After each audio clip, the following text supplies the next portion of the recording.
දහම් පාසල් කළමනාකරණ පොතේ දෙවැනි පාඩම තමයි දහම් පාසල් අධ්‍යාපනයේ පරමාර්ථ සහ අපේක්ෂිත නිපුණතා.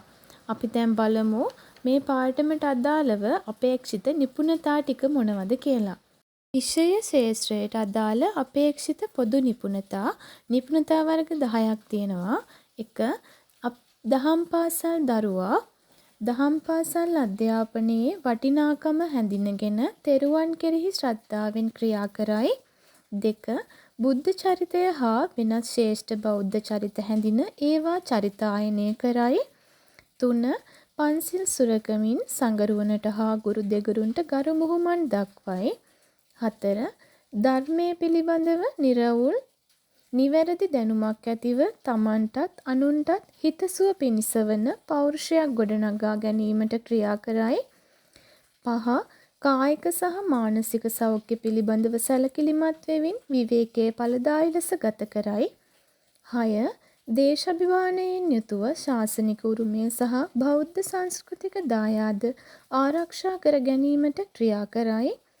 7. බෞද්ධ නිර්ණායක අනුව කළ යුතු නොකළ යුතු දේ හැඳිනගෙන ඒ අනුව ක්‍රියා කරයි. 8. බෞද්ධ ආර්ථික හා දේශපාලන දර්ශනය හැඳිනගෙන ඊට අනුගත වෙයි. 9. බෞද්ධ සිරිත් විරිත් වත්පිළිවෙත් හා පරිසරය හැඳිනගෙන ඊට අනුරූපීව ක්‍රියා කරයි. 10. පාලි භාෂා කුසලතාවය සහ අභිධර්මය පිළිබඳ මූලික දැනුම ඇති කර ගැනීමට ක්‍රියා කරයි. ප්‍රාථමික ශ්‍රේණි සඳහා අපේක්ෂිත නිපුණතා 10යි. අපි දැන් බලමු ඒ නිපුණතා 10 මොනවද කියලා. අංක 1. නිවැරදි ඉරියව්වෙන් යුතුව තෙරුවන් වන්දනාවේ යෙදෙයි. 2. තෙරුවන් ගුණපාඨ නිවැරදි උච්චාරණයෙන් යුක්තව කියයි. 3.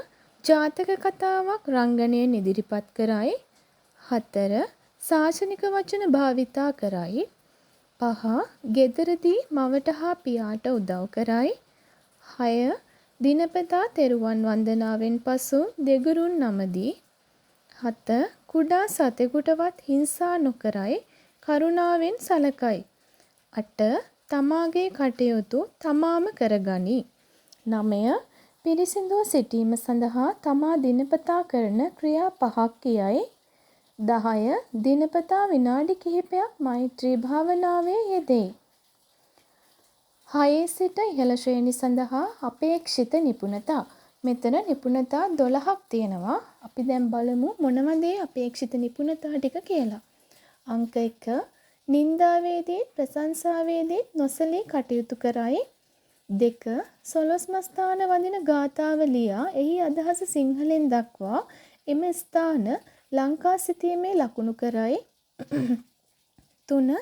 ලොවැඩ සඟරාවෙන් කවියක් කියා එහි අර්ථය පැහැදිලි කරයි. 4. පරිසරයෙන් ලබාගත හැකි අමුද්‍රව්‍ය යොදාගෙන වෙසක් පහන් කූඩුවක් තනයි. 5. දිනපතා විනාඩි 10ක් ආනාපානසති භාවනාවේ යෙදෙයි. 6. පුරාවස්තු රැකගැනීමේ අවශ්‍යතාවය යන මාතෘකාව යටතේ සමීදියේදී කතාවක් කරයි. 7. ප්‍රදේශයේ සිටින දියුණු වූ පුද්ගලයෙකුගේ ක්‍රියාකලාපය සලකා බලා ඔහුගේ දියුණුවට හේතු වූ කරුණු මංගල සූත්‍රයෙන් ඉදිරිපත් කරයි. 8. ආහාරයට ගත හැකි එළවලුවක් හෝ පලා වර්ගයක් ගෙවත්තේ වගා කරයි. 9. බෞද්ධ සාරධර්ම 3ක් නම් කර තමා හා තම නිවසේ අය ඉන් එකක් ක්‍රියාවට නංවන අවස්ථා 3ක් ප්‍රකාශ කරයි. 10. පාලි ගාථාවක් නිවැරදිව කියා එහි සිංහල තේරුමද ලියා දක්වයි. 11. කෝපය ඇති කරවන අවස්ථාවක ඉවසීමෙන් ක්‍රියා කරයි. 12. වෙනත් ආගම් අදහන අය එක්ව හොඳ කාර්යයක යෙදෙයි. ඉතින් මේ ටික තමයි මේ නිපුණතා ටික. මං හිතනවා දහම් පාසල් ගුරු විභාගයේ ලියන්න ඉන්න අපේ ගුරුවරු හැමෝටම මේ වීඩියෝ එක වැදගත් වෙන්න ඇති කියලා.